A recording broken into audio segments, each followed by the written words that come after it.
Gerai, pažiūrėsim šitą apie torimo nuclear reaktorių Kinijoje. Man pačiam įdomu, aš norėjau pažiūrėti, kas čia yra, nes aš net negirdėjau apie tokius reaktorius. Tai angliškas video daug, tai pusė jūsų iš karto nepatiks, bet pažiūrėsim, man šiaip įdomus buvo, tai... Okay, it's happening. China launches world's first thorium nuclear reactor. Uranium, a material that strikes unease into our collective subconscious for the catastrophic potential that it can unlock. From long-lived radioactive waste to reactor meltdowns like Fukushima, 3 Mile Island and Chernobyl, to the enrichment to produce the most devastating weapon humanity has ever devised, the atomic bomb. Dėl Merkenio, Lobovas tai yra lygu Lunskis. Man tai yra tas pats debilas. Tai jie nėra tas pats, bet aš čia specialiai prašiau Lobovas, nes aš visą laiką jos maišiau ir aš nežinau, man čia joke yra. Lobovas lygu Lunskis, tipo. Around uranium tai specialiai, tipo, misnaiminau jį. Žinai, kai ten Mr. Borelli ir panašiai, čia gal buvo per tūpas bairis, anyway. Nuclear in general, there exists an aura of the taboo.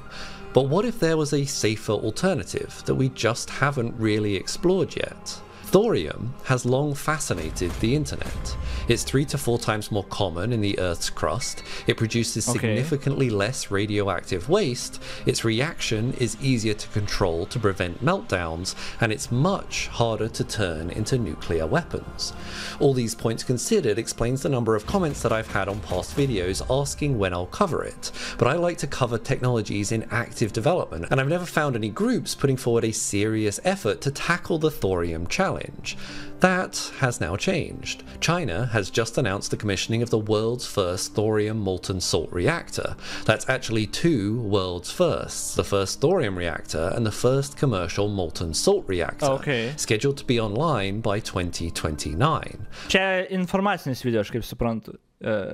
Tiesiog apie dalyką, čia nei debunkintas, nei kažką, tiesiog informacinis, aš pirmą, kad iš vis girdžiu ir, ką čia pasakys, gal ir pasakys kažką kritiką, aš nežinau, pirmą, kad žiūriu tą, bet tiesiog apie pirmą pasaulyje tą thorium branduolinį reaktorių. And China has enough thorium reserves to power their country's needs for the next 20,000 years. I want to take a look at how these technologies actually work and what they will potentially unlock for us, and ask ourselves, is this the future of nuclear? Let's start with the easy stuff though. How to build a nuclear reactor. You know that non-functioning nuclear reactor you built? Yes. I juiced it up a little. A molten salt reactor is a type of nuclear reactor where the primary coolant, or even the fuel itself, is a molten salt mixture, typically molten fluoride or chloride salt. There's a good history of experimental designs, but no viable commercial designs have been realized yet. In the mid-20th century, there were 2 experimental molten salt reactors operated in the United States. The aircraft reactor experiment, which was motivated by the small form factor that molten salt reactors can achieve, and the slightly uncreatively named molten salt reactor experiment, which aimed to demonstrate a nuclear power plant using a thorium fuel cycle in a breeder reactor. The general design principle of molten salt reactors is centered around a reactor core through which the fuel coolant mixture is circulated. In the reactor, fission occurs, the breaking apart of unstable heavy elements as they are struck by fast-moving neutrons. This produces lighter elements, as well as further fast-moving neutrons, which are the heat we talk about when we say nuclear reactors produce usable energy. These fast neutrons either collide with further fissile elements in the reactor to sustain the fission reaction, or they strike salt particles and increase the temperature of the molten salt as a whole, which is continuously circulated through the system. As this now even hotter fluid leaves the reactor, it moves out into heat exchangers to transfer the heat to a secondary fuel loop, which usually drives a steam turbine, because secretly everything still runs on steam turbines and we never left the 1800s. The reason molten salt reactors are so attractive to, well, mostly the internet, is because they are, in theory, much more elegant in their safety. But why exactly is that? Most nuclear reactors use water as a coolant. The job of a coolant is to get rid of excess heat energy. The downside to water is that it has a boiling point of 100 degrees Celsius, meaning that to keep it in liquid form, you need to keep it in very high pressure piping. If there is a failure in this system, not only does your coolant escape and you can now no longer cool down your reactor, but that superheated liquid water now turns almost instantaneously and explosively into a hot gas, damaging other systems. This is partly what happened during the Chernobyl disaster. By comparison though, molten salts have a high boiling point, often above 1400 degrees Celsius.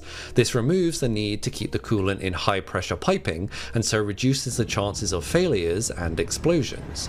It also means that if there is a leak in the system, both the coolant and the fuel exit the reactor, further reducing the likelihood of a meltdown. As the fuel and the coolant are intermixed and circulated, this also reduces the likelihood of hotspots in the reactor design that could lead to structural damage or failure. Continuous circulation also means that new fuel can be added to the mix without requiring a full shutdown of the reactor for refueling, which is a costly and slow process for solid fuel reactors. By consequence, this also means that any negative fission products can continuously be removed, unlike in traditional reactors where fission products like xenon-135 can build up over time, absorbing neutrons and causing reactor instability. And if you're asking here now, why does fission only occur in the reactor and not outside it when the fission fuel is located throughout the system? That's largely a question of the density of those fast neutrons that drive the reactor.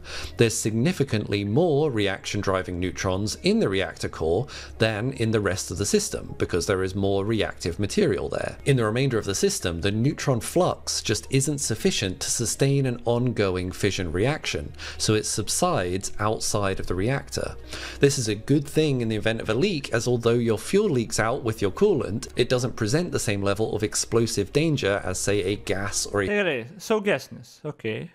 Fossil fuel leak. In fact, most liquid salt reactors have a simple freeze plug failsafe below the reactor that is kept cold. Čia vien iš tos pusės, kad gal pavyktų įtikinti visuomenę labiau, kad tipo va saugesnis, ne branduolinis, o kitkas, nu tipo, nes dabar žmonės išgirsta, man atrodo, branduolinį ir iš karto Černobylis, iš karto baimė ir labai sunku paaiškinti kažką, nežinau.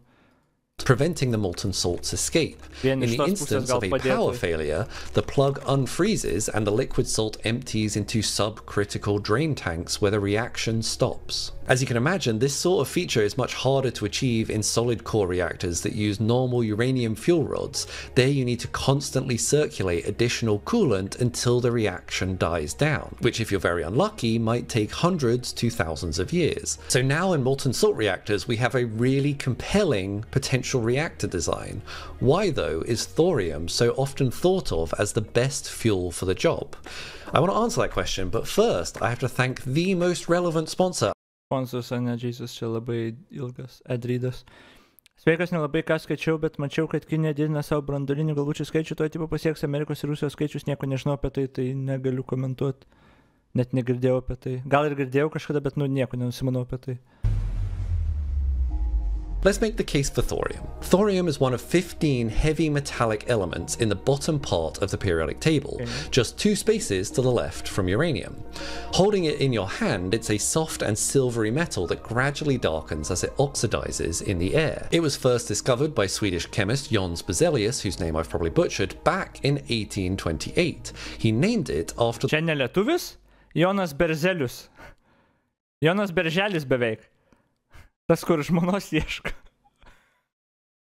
Berzelius, whose name I've probably butchered, back in 1828. He named it after the Norse god of thunder, or I guess one of your favorite Avengers. He's a friend from work. Its radioactivity, though, wasn't discovered for another 60 years, until Marie Curie began to study it. It was found that in nature, thorium typically exists in only its most stable isotopic form, thorium-232. It is technically unstable, but it decays incredibly slowly, with a half-life of more than 40... Prisimenat, kai aš gal prieš metus ar daugiau valandą ieškojau, kad atsakyti klausimą, kaip blet veikia iš viso enriched uranium. Kai aš paklausiau, man googlinau apie ten reaktorius viską ir man tada kažkaip iškilo klausimas, kaip šis gaminamas ir kas yra tas enriched uranium. Ir žmonės čiate mane triggerina, nes duoda atsakymus, kurie neatsako į klausimą realiai. Ir aš jau googlinau ten gal valandą, googlinau, kol radom satisfactory atsakymą. Jesus Christ. O realiai tas kuras, kurį naudoja, tas enriched uranium, tai yra tas uranas, jo taip tas vadinas, bet esmė kaip jį enrichina. Tai jeigu labai paprastai, masyvūs cilindrai, į juos įpila, tarkim, įdeda tą uraniumą ir tada suka cilindrus labai. Ir kadangi tam tikros dalelės, kurios yra tos aktyvios, yra sunkesnės negu kitos, tos sunkesnės nusėsta, kai spinini. Ir taip gaunasi enriched, tada surenki, žinai, kas nusėsta ir tipo gaunasi enriched. Labai laimenu šitaip. Ir tas procesas yra gan sudėtingas ir ilgai trunkantis, nes reikia ten pastatyti tuos cilindrus ir viską. Todėl tas enrichinimas uraniumo centrifugavimas, jo tas terminas, aš sakau paprastai žodžiais, nes aš nesuprantu kitokiais. Tipo, jo, mes išsiaiškinom tą valandą fucking googlinau, bet visą gyvenimą prisiminsiu tą jobaną. Prisimenu, kaip čiatas mane triggerino, blėt. Nu tai tiesiog, ir aš klausiu, žinai, ką reiškia enriched uraniumas ir kas tas yra realiai, kad suvokti. Ir prisimenu, gal 3 žmonės man čiate rašė prisotintas. Tiesiog išvertė lietuvių kalbą ir parašė tą patį žodį. Tarsi tai atsakytų į klausimą. Holy shit, kaip mane triggerino. Okay. 10 billion years, basically the same age as the universe. You can actually find it in small amounts pretty much everywhere, which is one of the advantages it has over uranium. Estimates indicate that thorium is 3 to 4 times more abundant than uranium on Earth. The vast majority is harvested from a mineral called monzonite, which contains a high percentage of thorium phosphate, created as a byproduct from mining other rare earth metals. But the question is, if it decays very slowly, why does it make for such a good nuclear fuel? Although thorium-323 isn't very fissile, meaning it's not directly usable to power nuclear fission, it is very fertile, meaning it can be bred into a fissile material, here uranium. Here's how that works. First, thorium-232 is bombarded until it absorbs a neutron, producing thorium-233 material, here uranium. Here's how that works. First, thorium-232 is bombarded until it absorbs a neutron, producing thorium-233. This then undergoes beta decay, converting a neutron into a proton and changing it into another element, proactinium-233. There it undergoes beta decay, again converting another proton into a neutron and producing uranium-233. Uranium-233 is fissile and can be used as fuel in a nuclear reactor. In fact, it's even slightly better than other commonly used nuclear reactor fuels like uranium-235 and plutonium-239 because it absorbs fewer neutrons, allowing it to produce on average slightly more than the 2 neutrons per split. And now, although this entire process sounds complicated and like it adds extra steps, it's actually a real advantage. This breeding process can be done outside of the reactor, but I think it's more interesting when thorium is dissolved within the molten salt mix, and this breeding reaction occurs continuously while the reactor operates. To do this, thorium-232 is combined with a molten salt, then a small amount of uranium-233 is added to supply the initial neutron flux and start the breeding and reaction process, which then self-sustains. Overall, what that gives you is a very efficient fuel that combines the safety layer of unreactive thorium with the quick and safe storage of molten salt reactor designs. As an added bonus to thorium, its neutron absorption characteristics means that it produces fewer actinides, the bottom 15 elements of the periodic table, which are typically very radiotoxic and have very long half-lives. The general rule of thumb that I found whilst researching was that most people's opinion on thorium is that its nuclear waste only stays radioactive for about 500 years. Oh, wow. That's instead of the 10,000 years for uranium. And there is about 1,000 to 10,000 times less radioactive byproducts produced using thorium. So it becomes koks minusas? Kol kas vieni pliusai, jis vardina kol kas vienus pliusus, bet jeigu vieni pliusai, tai jau būtumėm turėję tada. Kame problema yra tada? To be clear that thorium molten salt reactors have some definitive advantages over conventional reactors. So the question remains, where on earth are they? Jo. This is where the thorium reactor story gets kind of strange. Research into how to build these systems actually stretches back all the way to the end of World War II and continued well into the early 70s.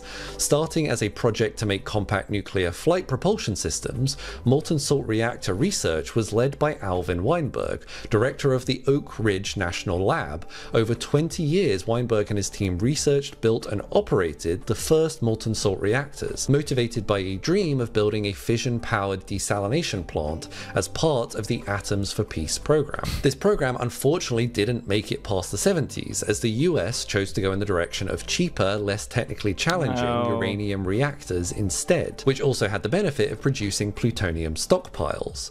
Today, the Oak Ridge molten salt reactor experiment is viewed as the holy grail of thorium molten salt reactor research, and many modern projects are taking inspiration from it. Countries like India, which have large amounts of thorium but very little uranium, aim to produce 30% of their energy from thorium by 2050. Russia also seems interested, announcing that it has developed some thorium-based nuclear fuels. Today, though, it is China that is leading the world in thorium reactor technology. This is somewhat predicated on the fact that China has massive thorium reserves. The exact size of those reserves has not been publicly disclosed, but it's estimated to be enough to meet the country's total energy needs for more than 20,000 years. They've also made significant investments into the research of these systems as early as 2011, when they invested $450 million into thorium salt reactor research program inspired by the design of the Oak Ridge laboratory reactor. China began construction of the TMSR LF1 in 2018. Ble, jeigu Kinija visą tą pasiektų, būnant demokratija, būtų tiesiog zaibi šalis. Nes tikro gan daug dalykų jie, visai gerai daro. Bet tada pasižiūri kitus dalykus ir, blet, per daug atiduotumėm, tipo. Nes, god damn it, nes tada kartu ateina ir socialinių kreditų sistemos ten ir viskas kitas šūdas. Nes, jie investuoja į kai kurios dalykus, kur atrodo, breakthrough vis padaro karts nuo karto. Ar Kinija neužbano lootboxų? Galvoju dabar. Man atrodo, ar neužbano, bet labai daug, kad tose RPG gėjimuose panašiai, kad Kinija ten lootboxus tragiškai ten uždraudė iš esmės, sureguliavo, lol. An experimental thorium salt reactor which was completed in 2021. And interestingly, it's kind of in the middle of nowhere in 2023. Oi, blet, pala. Aš perjungiau. Kažkas prisijungia ir aš perjungiau dar video. Labas, Kagami. Labas. Aš apie šitą dalyką per daug domėjausi vienu metu, nes buvo viena iš mano hiperfiksacijų. Apie kurį dalyką? Ką? Apie kurį dalyką? Branduolinis. Aha. Iš esmės, tuo metu yra, ir aš pakankamai daug researcho dariau, ir kaip aš suprantu, iš esmės, kaip yra veikia fission, iš esmės, tai yra, kaip suprantu, kaip iš esmės fission veikia, tai yra, kad tas skilimas vadinasi. Tai yra, kad tai yra uranas kaip elementas, jis yra iš esmės per sunkus. Pala, ar tu aiškini, kaip fission veikia? Net per video paaiškino, kaip veikia. Mes žinom, kaip fission veikia. Jo. Kam tu aiškini? Ok, fun. O tu apie tos reaktorių istorijų kažką girdėjai, kad Kinai iš viso stato ar ten... Ne, gaila. Bet negavau, nežinau. Kol kas atrodo visai toks promising dalykas, ne? Iš esmės, kaip suprantu, thoriumas yra labai useless material. Jis yra labai nemažai produktų šūdinų alternatyvų medicine, kurio thoriumas yra įmaišytas. Kai kur negi yra iš thoriumo daromas, man atrodo, cups, įvairūs indai. Ir jis nėra pats kaip ir labai radioaktyvus, nebent tu jį nebent jį krašini kažkaip, daužai jį. Tai iš jo gali gerti, jie gali padaryti indą ir jį iš jo gerti ir nebus, kaip suprantu, nieko blogo. Nes jis tipo nėra radioaktyvus, okei. Nu, jis tiesiog labai ten, kaip suprantu, jis labai turi tam tikrų specifinių fizinių savybių. Tai iš plastikinio butelio gerų. Gerai. Yra netgi šitas glas, berods kaip vadinas, vienas stiklas, kuris man vadinas urano stiklas, kur buvo įmaišomas uranas tam, kad švietėtų. Oh, Jesus. Ir žmonės gerdavo, kaip suprantu, jis nėra žiauriai dangerous, nes pakankamai gerai trepina. Ten jau čia priklausys, kaip ir tie... Prisimeni, aš nežinau, ar tu buvai, mes žiūrėjom video, kur ten ar rašė laiškus, ar knygas perrašinėjo ten pagrindė žmonės, kurie vis palaižydavo rašalą. O tas rašalas būdavo ten kažkoks radioaktyvio ten elemento turėdavo, kur ten žmonėm išgrauždavo. Radium Girls. Radio mergaitės, aš jo, čia man atrodo nuoliuko... Radis būdavo įdedama, kad iššvietėtų, tai palaižydavo nuolatos ir galiausiai numirdavo. Koks? Čia buvo Noelio video, man atrodo? Galbūt Noelis irgi darė video apie tai, aš prisimenu. Nes aš būtent į tą reaktinau, tai jo, kad... Bet čia senesnis turėjo būti video. Plemba, labai geras video, aš noriu parekomenduoti žmonėm. Aš atsimenu, gana senai turėjau, kadangi man atrodo, kaip buvo, 8 metai ir 10 metų. Taip... Radžio merginos, Radžio merginos, aš parekomenduosiu. Kažkada senai gyvenu. Aš galvoju, kad sakei Radžio merginą, tai yra Radži, tą dainininką. Gerai, ne apie tai. Beras, kaip aš dar yra labai promising lead, kurie pasaulyje labai researchinamas, tai yra termobranduolinė energetika. Tai yra idėja tame, kad tu įkaitini vandenilio atomus taip stipriai, kad jie faktiškai netaptų dujos, bet tiesiog skiltų pats atomas į savo komponentus, ten elektronus, protonus, neutronus, tiesiog skiltų visiškai. Tai ši būsena vadinasi plazma, tai yra 4. agregatinė būsena. Ir idėja tame, kad jeigu tu padarysi, tai tu iš esmės padarai mažą Saulę on Earth. Ir iš esmės tu gali tą panaudoti fission. Jo, bet tą irgi žinom. Taigi ir tas bombas testavo ir mėgino pagaminti termobranduolinės tipo... Net ne bombas, aš priminėjau reaktorių.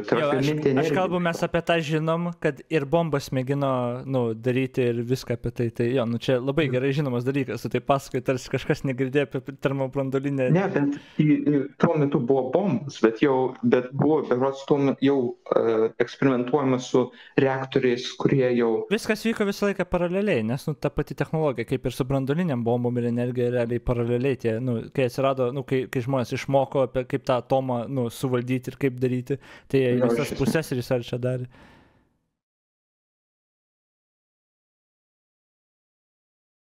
Galim žiūrėti video toliau?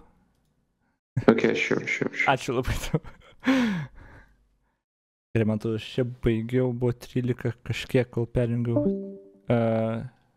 Aš atsuksiu biškai gal.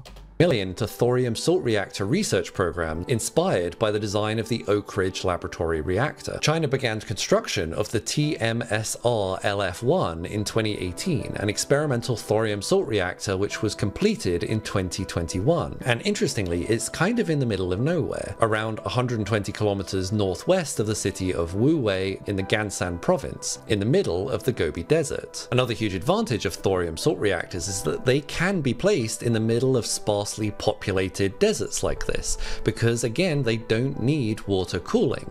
Another perk being that if it's in the middle of nowhere and it does explode, fewer people care. The reactor was granted a license to begin operation back in 2023, initially operating in batch mode using a closed system for the first 5 to 8 years, before then moving into continuous operation where fuel and waste can be continuously topped up or removed. In my books, this one still counts as a largely experimental research activity and can only produce about 2 megawatt of thermal power and doesn't generate electricity at all. But according to recent reports, the success of this pilot project provided the basis and experience for construction of larger reactors capable of power generation. China is now quickly expanding their scope and ambition for this technology. In fact, it was only inadvertently announced that this new thorium reactor project was on the table, disclosed as part of a construction plan within an environmental assessment report posted on the Shanghai Institute of Applied Physics. This reactor facility is scheduled to be commissioned in 2025 and completed and operational in 2029, generating heat at a maximum of 60 megawatts. According to the report, the reactor will be used for research purposes, primarily serving scientists. However, a wind power base, a solar power base station, a molten salt-based energy storage power station, a hydrogen generation system, and a thermal power plant will all also be constructed at the same time as the thorium power plant. These different types of energy will all be integrated into a smart grid to provide low-cost, low-carbon, stable, and sufficient electricity for industrial production. So it does kind of sound Apie Fusion siūlau pažiūrėti Sabinho Senfelder kanalą, gana aiškiai nebejoju, kad Climate Hype, aš gal 100 video jos esu matęs, bet manau didžioji dauguma žmonių jau susidūrė, nes tam pačiam algoritminiam burbulė YouTube sėdi turbūt, bet ne tik apie tai kalba, ten apie daug temų kalba, tai jo, aš irgi rekomenduočiau jis. Like this really is the start of usable thorium power in a commercial setting, if only for industrial applications at first. Starting from 2030 though, the report goes on to say that there are further plans for commercial Jie gana infamous, nes padarė, kad jis video, kur labai šunai padarė, she's fine.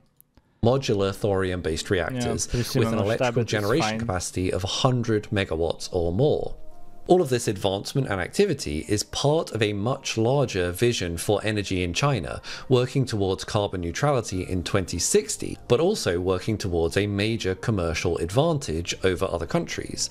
Ultimately, China plans to sell modular thorium reactors as part of their Belt and Road initiative, positioning themselves as the global superpower for power creation, as part of a global development strategy aimed to connect trade networks from China to other parts of Asia, Africa, Europe, and beyond. It's basically a vast and technologically advanced version of the Silk Road. The question many companies and countries are asking themselves is, if China is making such rapid progress with alternative energy sources, should we be doing the same? The US, the UK, Europe, and elsewhere. Turns out we aren't completely in the dark here.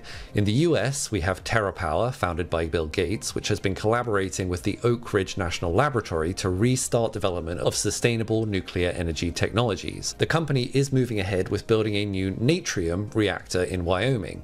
This is not yet another fuel source. The reactor will use uranium, but will incorporate a new type of molten salt system, using sodium, hence the name. The technology has been around for a while, but they are revisiting it to take advantage of a new energy storage design.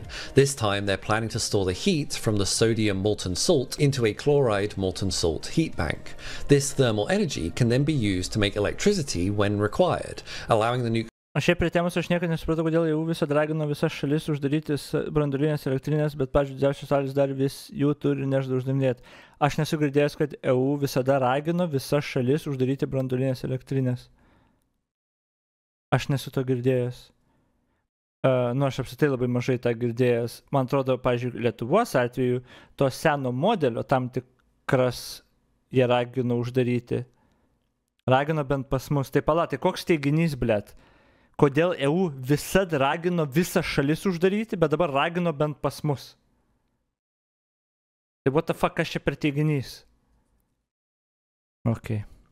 Nuclear power generation to ramp up and down with the power grid demands. This plant is interesting. It's designed to produce an impressive 345 megawatts and, if everything goes well, should be in operation by 2030. In Europe, initiatives like the Nuclear Abundant Affordable Resourceful Energy for All, or NARIA, of France and Thorizon of the Netherlands have signed a strategic industrial agreement to advance molten salt reactors, especially modular ones. This partnership is pretty interesting as NARIA... Kaip pavyzdys, mūsų šalis, kad turi irgi siekia to, tai tada gerai. Tai visą dragino visas šalis, tai ble, tu visišką nesąmonę parašai to pirmų sakinių. Tai viskas, aš tam nebenoriu šnekėti tada. Nes atsakymas realiai tau jau ir buvo duotas, tiesiog išmok normaliai blemba suformuoti. small modular nuclear reactors with Horizon's knowledge of thorium and molten salt reactors. The naming conventions are terrible, but we'll forgive them for that. What kind of plans do they actually have so far? Naria is planning to develop an extra small molten salt reactor, generating roughly 40 megawatts of energy, which they're hoping will be ready for mass production by 2030. Horizon is going in the other direction with a 100 megawatt thorium molten salt reactor with a pilot system ready by 2035, which is probably a lot more reasonable in terms of timeline. Here I'm always slightly aware of the maybe over-optimistic timelines that many of the small modular reactor companies out there have made and the price points that they have tried to hit but ultimately have slipped over time. We'll need to follow these initiatives to see how things pan out. These are certainly promising opportunities, but overall the rate and the energy put into exploring these opportunities doesn't feel to me to be sufficient for any of these projects to become world leaders in their field. Although there are obviously still major challenges to overcome in this technology, from the fact that molten salts are highly corrosive, which poses a challenge for materials and reactor components that must withstand these harsh conditions, to the fact that the regulatory framework and safe operation protocols for commercial reactors just haven't actually been developed yet. Norėjau su Hitachi, kaip ten vadinos, su Japonais, jo ten buvo viską ir tada referendumą nepraėjo. Aš prisimenu šitą referendumą, man atrodo, dar tada, kai buvo ir kad buvo tiesiog per daug baimės žmonės ir nieks nieko nenusimanė apie tai ir Černobylį tik prisimindavo ir viskas.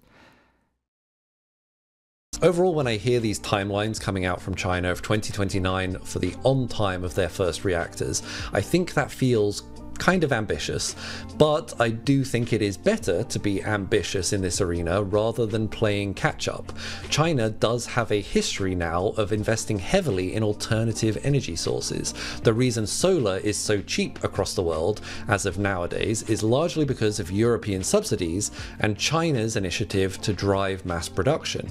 By mid-2024, the total installed solar capacity in China was approximately 700. Iš tikrųjų, gan fascinating. Kiek pasaulyje dabar saulės tų jėgainių iš tikrųjų, kaip čia, atsirado, nu, per paskutinius, sakyčiau, 5 metus, 10 metų, nežinau, kiek čia laiko, tarkim. Bet kai augau, tarkim, dar paauglystėj, ten, nežinau, kažkada, ta saulės energija, nu, buvo, technologija egzistavo, nu, bet visiškai nepraktiškai, visiškai neprieinama, nu, tipo, ateities galbūt kažkada. Dabar ne tik, kad realybė, dabar jau taip widely used, kad, nu, va, aš turiu saulės tą nuotolinę, tipo, nu, absurdiškai ir visam pasaulyje visi eina į priekį su to, žinai, ant kiek išvystė tą technologiją jau dabar ir kiek jinai iš tikrųjų prieinama ir pigi, damn. Gigawatts, with 100 gigawatts of new capacity added in just the first half of 2024 alone. There is clearly a commercial and strategic drive to achieve these technological feats as quickly as possible, particularly in the context of the changing energy landscape. But I want to know what you think. I really liked looking deeper into this topic than I have before, and there was a whole bunch of other pieces to the puzzle that I didn't quite have time to cover. Is this a win for the world's power transition? Let me know what you think in the comment section down below, and if you liked this sort of video, leave us a like, check out our Patreon if you want to support the channel. I also recently shared some thoughts on another technology giant, the world's largest fusion project, and the funding. Fusionas dar tiksliai. Per brangiai buvo saulės energija turėjo tik tiek, kas jau rimtai, tai jo, žinau, mes žinom problemas, kurios buvo su saulės energija, jo, taigi. Ar tu dar kažką įdėjai? Did you ever have intercourse in this office? Are you serious? Ugh. Where? Yes! Hell yeah! Hey, come on, baby! Come on! Yes! Come on! Jesus Christ. Okay. Ilgas, kaip širdim man gelia.